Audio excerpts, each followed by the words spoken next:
Eskirgan an'anaviy kasblar o'rnini zamonaviy yangi kasblar egallab bormoqda. 112 ming so'mdan 1 200 ming so'mgacha stipendiyalar to'lanishi joriy qilindi. Yangi O'zbekiston bunyodkorlari kasbiy mahorat tanlovini o'tkazish nazarda tutilgan. Qaytadan ta'lim olgim keldi. To'g'risini aytadigan bo'lsam, Assalomu alaykum, Renessans minbari to'q-shousi efirda bugun ham sizlar bilan muhim bo'lgan mavzulardan birini muhokama qilishga tayyormiz. Bugun shiddat bilan rivojlanayotgan global iqtisodiyot sharoitida mehnat bozorining talablari ham o'zgarib bormoqda. Eskirgan an'anaviy kasblar o'rnini zamonaviy raqamli texnologiyalar va kreativ yondashuvni talab qiluvchi yangi kasblar egallab bormoqda. Biroq tan olib aytishimiz kerak, aksariyat yoshlar maktabni bitirgandan so'ng qaysi kasbni egallashga qiynalishyapti. Ular aynan qaysi yo'ldan yursak, an'anaviy kasblarmi yoki zamonaviy kasblarmi degan bir savol o'rtasida qolyapti. Ishlab chiqaruvchilar, yirik zavod va fabrikalar esa, zamonaviy kompaniyalar esa malakali va tayyor mutaxassislar yetishmayotganligidan aziyat chekmoqda va aynan mana shu masalalarga nuqta qo'yish pallasi yetib kelgan edi. O'zbekiston Respublikasi Prezidenti 2025-yil 26-dekabrda O'zbekiston xalqiga yo'llagan murojaatnomasida shunday bir narsani ta'kidlab o'tdilarki, ya'ni mutlaqo yangi zamonaviy arxitekturani yaratish bo'yicha tarixiy tashabbuslar ilgari surildi. Qabul qilinadigan kasblar yo'nalishi bo'yicha tobora o'zgarishlar kuzatilyapti. Endi biz nafaqat ta'lim olishimiz, balki xalqaro darajada tan olinadigan kasblarni egallashimiz mumkin bo'ladi va studiyamizga ekspertlarni taklif etganmiz. Anglaganingizdek, bugun minbarda yoshlarni kasbga tayyorlashning yangi arxitekturasi, Prezident murojaatnomasida ilgari surilgan tashabbuslarni muhokama qilamiz. Albatta, to'g'ri ta'kidlab o'tdingiz. Bugungi kunda respublikamizda ta'lim tizimida amalga oshirilayotgan islohotlar baravarida kasbiy ta'lim tizimida ham juda ko'plab islohotlar va ustuvor vazifalar belgilanib berilmoqda.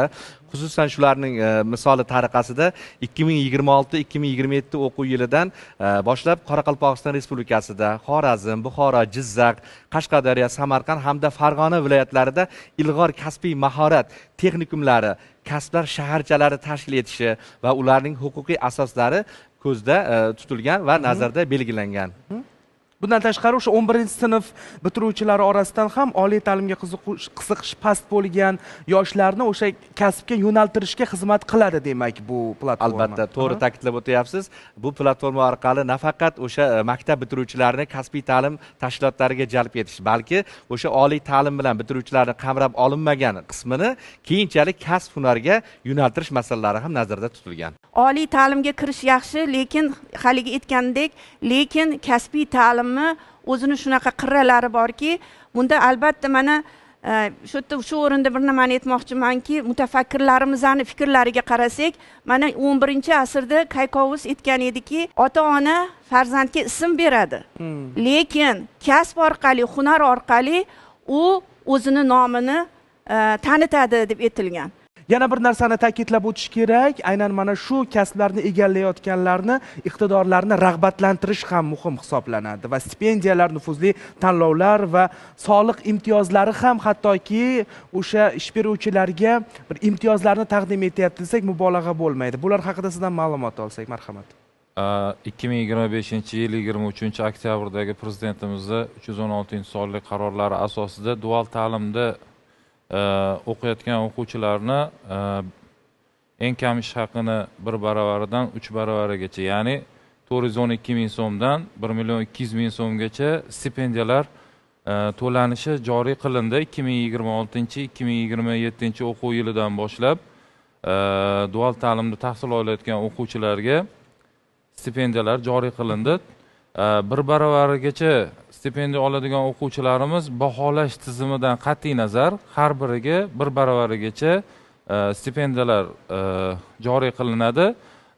O'zlashtirishi 85% gacha bo'lgan o'quvchilarimizga 3 baravarigacha, ya'ni 1 200 ming so'mgacha stipendiyalar to'lanishi joriy qilindi.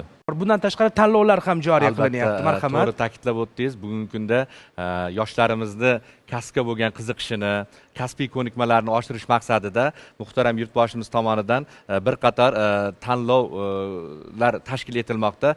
Xususan ushbu yilda muhtaram prezidentimiz tashabbusi bilan O'zbekiston Respublikasi prezidenti sovrini uchun yangi O'zbekiston bunyodkorlari kasbiy mahorat tanlovini o'tkazish nazarda tutilgan. Yana bir muhim jihat shundan iboratki, respublika miqyosida g'olib bo'lgan farzandlarimiz, bitiruvchilarimiz, o'quvchilarimizni xalqaro olimpiadalarga, xalqaro tanlovlarga tanlash va saralash ishlari amalga oshiriladi.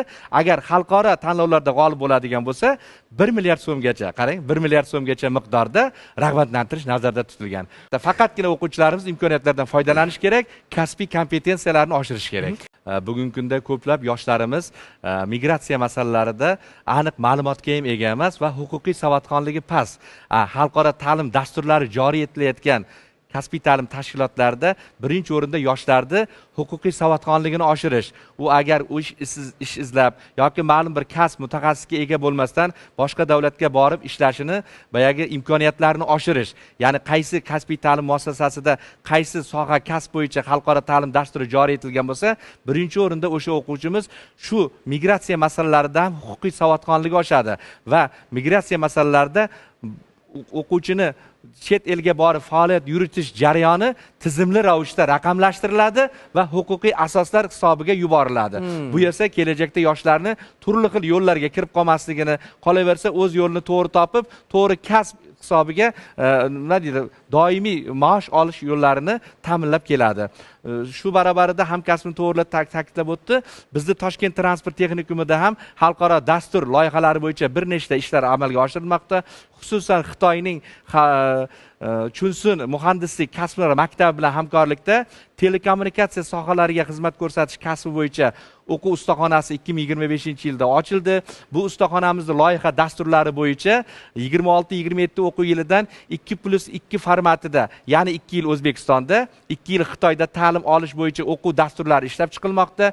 Yutuqli tarafi shundaki, bu ustaxonadagi barcha zarur laboratoriya va ustaxona jihozlarini hamkor tashkilot sifatida Xitoy Xalq Respublikasi tomonidan ustaxona jihozlanishi nazarda tutilgan. Va yoshlar ham buni yaxshi qabul qilib o'rganishyapti demak. Albatta, yoshlarimizga bu manzur keladi, chunki bugungi kunda zamonaviy rivojlanib borilayotgan kasb egalari bo'lib chiqish har bir yoshning maqsadi va orzusi deb o'ylayman. Har bir yoshning ta'lim olishi uchun davlat ko'maklashyapti, pul ajratyapti va xalqaro darajadagi imkoniyatlar yaratib berilyapti. Sizdan talab qilingani esa bu imkoniyatlardan unumli foydalanish va jamiyatda o'zingiz istagan kasblarni egallashda zamin yaratmoqda. Siz esa Renessans minbari tok-showsini tomosha qildingiz. Dushanbadan jumaga qadar mana shunday muhim bo'lgan mavzularni muhokama qilishga doimo tayyormiz. Bizdan uzoqlashmang.